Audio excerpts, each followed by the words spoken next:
Alhamdulillah urmatlı tуугандар, адам баласынын жашоосу биринчиден аманат. Биз дүйнөдө аманат жашоосундабыз. Өмүр өзүбүздүк эмес, бир зат берген, Алла берген, ага жооп бергенге туура келет. Жаштык өзүбүздүк эмес, Аллах Таала берген, ага жооп беребиз. Балдарыбыз, кыздарыбыз деле биздин алдыбызда аманат. Бул өзүбүздүк эмес, аманатты берген зат бир күнү алат. Аманатты берген зат Алла бир күнү алар туурасында сурак деле алат. Кандай кылдың, кызыңды кандай окуттуң, балдарыңды кандай тарбият кылдың, кайсыл жакта окуткансың, бардыгына жооп бере турган учур келет. Өзүбүздүн менчик нерсебиз эмес. Ошондой эле мугалимдердин алдындагы келген окуучулар дагы, балдар, кыздар, жаш, мындай бош идиштей болуп келген балдар, кыздар, ал идишке кааласаңыз арак куйсаңыз болот, кааласаңыз сүт куйсаңыз болот, кааласаңыз бал куйсаңыз болот, кааласаңыз замзам куйсаңыз болот, жугунду куйсаңыз болот. Бош идиш сиздин алдыңызга Аллах Таала алып келип койду. Миңдеген балдар келип атат, миңдеген кыздар келип жатат. Ошол окуш үчүн, тарбияланыш үчүн, бүткүл дүйнө жүзүнө болгон көз карашын куруш үчүн, ички дүйнөсүн оңдош үчүн, келечекке балким кыска эле убакыт эмес, түбөлүккө бир жашоо куруш үчүн сиз менен сиздин мындайча айтканда ролуңуз алардын жашоосунда келечекке болгон бир көпүрө катары болуп калып атат мугалимдердики. Ошондой эле андан дагы зарылыраак ата-энелердики. Мурда дагы бир айткан элем, бир жолу көлгө барганыбызда, бир мектепте ошол жерде бир суицид болуп кетип, өзүнө кол салып, ошо маселелер менен барганыбызда баяндама жасап атсак, балдардын милдети кандай, мугалимдердин алдында кандай адепте болуш керек ислам дининде. Ошолорду айтып атсак, анан ошол жерден бир мугалим ыйлап ийди да, бир эжеке ыйлап, суроо берип атып, ыйлап берип толкунданып. Анан ошо суроосунун натыйжасында айтат, бүгүнкү күндөгү жаштар бизди урматтабайт. Бүгүнкү күндөгү жаштар, окуучулар, мектеп болсун, жогорку окуу жайлар болсун, кандай окуу болсо дагы, бирок урмат деген нерсе калган эмес. Улууну урматтоо, кичини ызаттоо, адеп, ахлак, кулк мүнөз, илимге болгон умтулуу, адеби калбай калып баратат. Эмне кылсак болот деген суроону койду да. Анан мен анын жообунда айттым, эми урматтуу эжекейлер, урматтуу агайлар, бул силердин айыбыңар эмес. Эми кандайдыр бир деңгээлде жоопкерчилик бар, бирок түп тамырына караганда бул силердин айыбыңар эмес, бул айып ата-энесинен кеткен айып. Үйдөгү тарбияттан улам ошондой балдар тарбияланып чыгып келет. Себеби Hazreti Ali radıyallahu anh ayткандай, "Salasatun min afdali ma warasal aba'ul abna'a."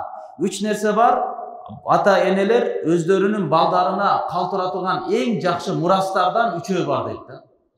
Кээде бир адам мисалы дүйнөдөн өтүп кетти, баласына чоң бир заводдор калды, фабрикалар калды, мекемелер калды, байлык калды, үй калды, унаа калды, туурабы? Кандай жакшы мурас калтырып кетти деп айтабыз да. Бирок Hazreti Ali пайгамбарыбыздын тарбиятын алган киши, биринчи болуп исламды кабыл кылган киши, 10 жашар болчу исламды кабыл кылганда. Ошондон баштап динге кызмат кылган. Толук бардык пайгамбарыбыз менен сапарларда, пайгамбарыбыз менен чогуу жүргөн адам Hazreti Ali разияллаху анху айтып атат, ата-энелер өздөрүнүн балдарына калтыра турган мурастардын эң жакшысынан үчөөсү бар дейт. Биринчиси кайсыл? Ал-санаул хасан. Жакшы мактоо калташтап кеткен болсо. Өзүнүн балдарына, өзүнүн кыздарына жакшы статус калтырса, жанагы палан алдамчынын, кидальщиктин баласы эле, палан аялдын кызы эле, паландын келини эле, алкаштын баласы эле деген сөзгө калтырбастан, өзүнүн кийинки урпактарына, балдарына, неберелерине, кыздарына жакшы статус таштап кеткен болсо, бул биринчи эң жакшы мурастардын катарына кошулат. Экинчи эң жакшы мурастардан бул ал-адабус салих, жакшы адепти үйрөтүп кеткен болсо. Адеп, урматтуу тууган, бул өтө баалуу нерсе болуп саналат. Адеп бул баа жеткис нерсе. Адепке байланыштуу сыпаттар китептен алынбайт, баяндан, тилден тилге өтпөйт. Бул адеп, адептүүлөр менен жүрүп гана калыптана турган, үйрөнө турган, жашоого алып келе турган бир бул баалуулук.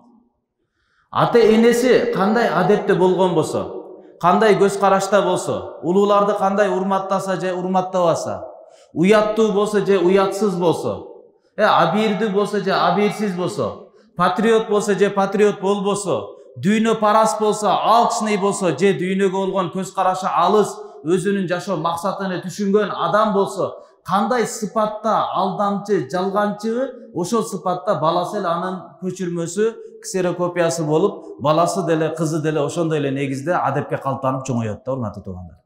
Биздин адебибиз эң жакшы мурас, балдарга калтырган кээ бир балдарды көрөсүң, машалла карап суктанасың да.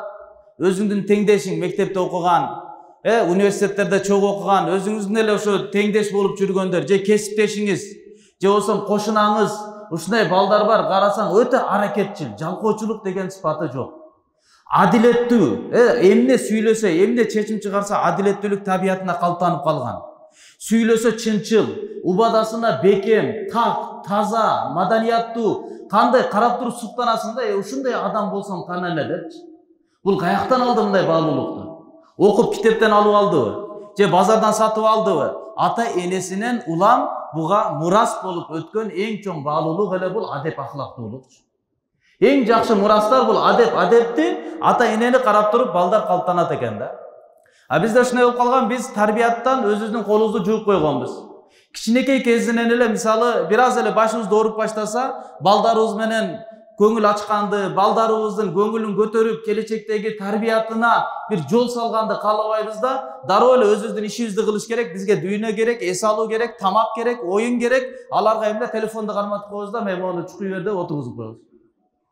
Көңүл бурмай жок, өзүбүз ага жада калса, уламалар башында оюнчуктар чыкканда дагы ушу оюнчук деле жакшы эмес деп айтып чыккан. Себеп дегенде ата эне менен, адам менен ойнобостон башка нерсе менен алектенип калып атат балдар да. Адамдын тарбиятын албастан башка нерселердин, жасалган нерселердин тарбиятын ошондой дүйнө менен чоңоюп калып атат, мындай жакшы эмес, адамдардын, чоңдордун тарбиятын алсын деп айтышкан. А биз тарбияттан үзүп коюп атабыз. Биздин башка бир мектепке бериштин кажети жок, бузууш үчүн. Өзгөчө бир окуу жайларга тапшыртыштын кажети жок. Болгону мынакей телефондо ушунун ичинде бардык окуу жай болуп атат алар үчүн. Буза турган, уятсыздык кыла турган, өзүн оюн бербей, билгенин кылып, бүткүл пайгамбарлардын оозунан айтылган сөз, пайгамбарыбыз саллаллаху алейхи ва саллям айтат.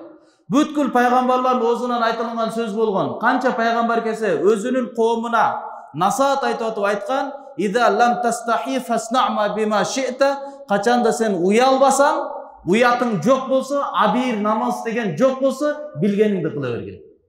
Бүткүл пайгамбарлар буну айтып келген экен да. Уяттуулук дүйнө жана ахиреттин бактылуулугунун негизги булагы болуп саналат. Адам уялбаса, уяттуулугу жок болсо, ал кыяматта туруштан деле уялбайт. Эгер уяттуулук сыпат болсо, ойлонот, Алланын алдына кантип турам кыяматта? Ушунча элдин алдына шермендем чыкпайбы? Азырго жашырып коюп атам. Көбүнчө жаштар. Жаштарда мисалы негизги имандын эки канаты болуш керек. Бир канат такыбачылык, бир канат Алланын рахматынан болгон үмүт. Коркобуз. Алла күнөөмдүн кесепетинен мени азаптап койбосун. Кабырда азап бар.